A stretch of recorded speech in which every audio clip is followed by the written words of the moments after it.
Ukraine की सेना ने नए साल के मौके पर कीव पर सबसे बड़ा ड्रोन हमला किया था और उसके अगले दिन ज़ेलेंस्की का जवाब आया। दावा किया गया कि ज़ेलेंस्की की सेना ने रूस के 400 सैनिक एक ही हमले में मार गिराए।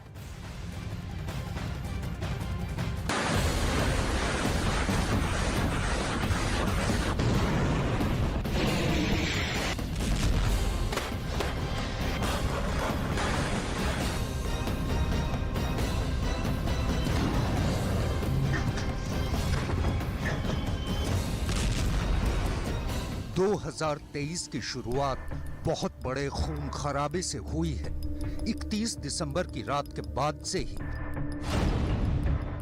पहले पुतिन ने कीव पर नए साल के मौके पर सबसे बड़ा ड्रोन अटैक किया। इसके एक दिन बाद ज़ेलेंस्की का जवाब आया और दावा किया गया कि पुतिन के 400 सैनिक एक ही हमले में मार दिए गए। अब पुतिन का गुस्सा फिर फूटा है और दावा है कि एक बैरक में सो रहे ज़ेलेंस्की के 600 सैनिकों का सफाया कर दिया।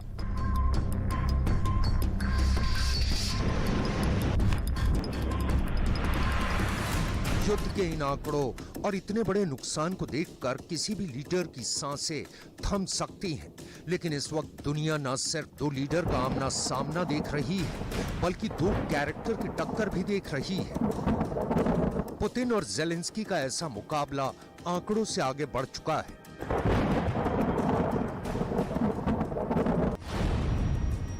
अभी रूस और यूक्रेन की तरफ से जो सर्जिकल स्ट्राइक किए जा रहे हैं, आप उसे इस युद्ध का सबसे बड़ा स्कैंडल भी कह सकते हैं। ऐसा स्कैंडल जहां दावे बहुत बड़े बड़े हैं और सबूत के नाम पर दोनों तरफ शून्य से ज्यादा कुछ नहीं है।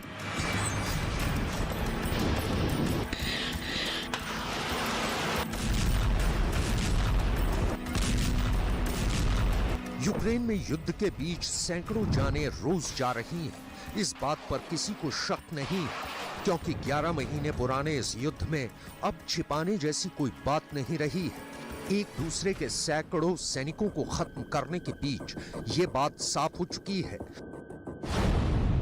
कि पुतिन का बदला ज़ेलेंस्की से भी ज्यादा खतरनाक है। पुतिन जब बदला लेते हैं तो दुश्मन पानी भी नहीं मांगता।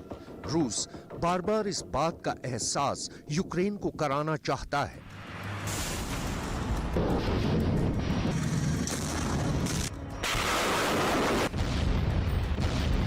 Были вскрыты и достоверно подтверждены по нескольким независимым каналам пункты временной дислокации военнослужащих Вооруженных сил Украины в городе Краматорск. В общежитии номер 28 находилось более 700 украинских военнослужащих, и в общежитии номер 47 более 600 украинских военнослужащих. В результате массированного ракетного удара по данным пунктам временной дислокации подразделений Вооруженных сил Украины уничтожено более...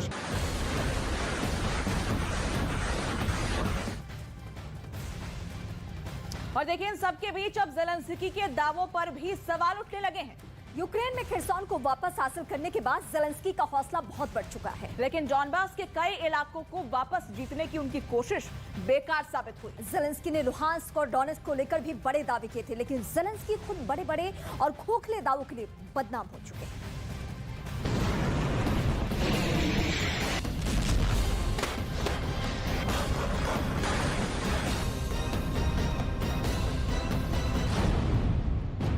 रूस ने क्रामातोर्स्क पर हुए हमले में रूस के 600 सैनिकों के मारे जाने का दावा किया है।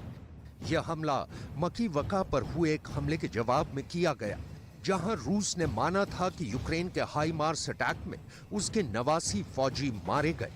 अब रूस ने बदला लिया है, तो उसने क्रामातोर्स्क में यूक्रेन की फौज के बैरक पर हमला किया और इस हमले में 600 से ज्यादा सैनिकों के मारे जाने का दावा किया है। Світ знов побачив цими днями, що Росія бреше, навіть тоді, коли сама ж своїми заявами привертає увагу до ситуації на фронті. Російський обстріл Херсона запалювальними боєприпасами одразу після Різдва, удари по Краматорську, по іншим містам Донбасу, саме по цивільним об'єктам, і саме тоді, коли в Москві звітували про нібито мовчання армії. Чергові погрози російських посадовців в Європі і світу, і все це тоді, коли в Москві щось там розповідали про нібито перемир'я. हालांकि यूक्रेन का कहना है कि उसकी फौज को कोई नुकसान नहीं हुआ है और ये सब रूस का प्रोपेगेंडा है। लेकिन रूस भी यही बात कहता है जब यूक्रेन रूस के 1 लाख से ज्यादा सैनिक मारे जाने का दावा करता है। सच बात तो ये है कि दोनों ही देशों की तरफ से किए जा रहे दावों की पुष्टि करने के लिए कोई भी स्वतंत्र एजेंसी जमीन पर नहीं है।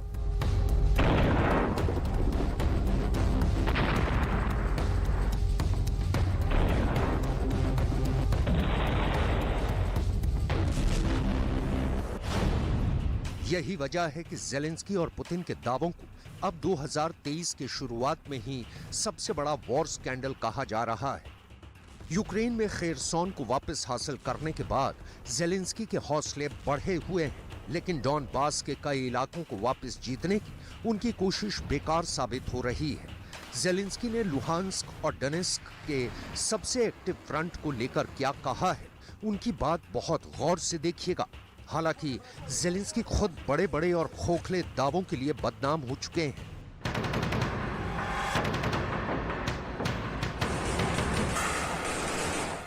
За перший тиждень року не зазнала суттєвих змін. Продовжуються важкі бої на Луганщині і Донеччині.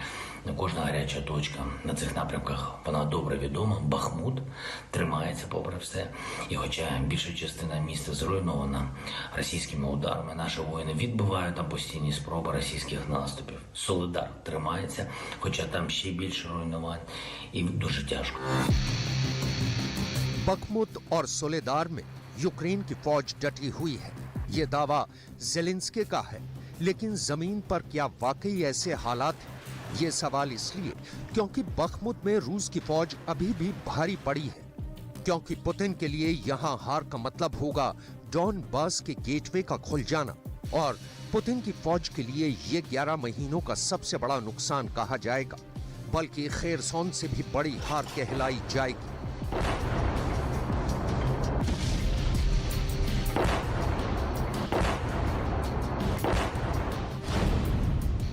इसलिए बखमुत और सोलेदार, इन दोनों शहरों की लड़ाई पुतिन और ज़ेलेंस्की के लिए बहुत बड़ा दाव बन चुकी है।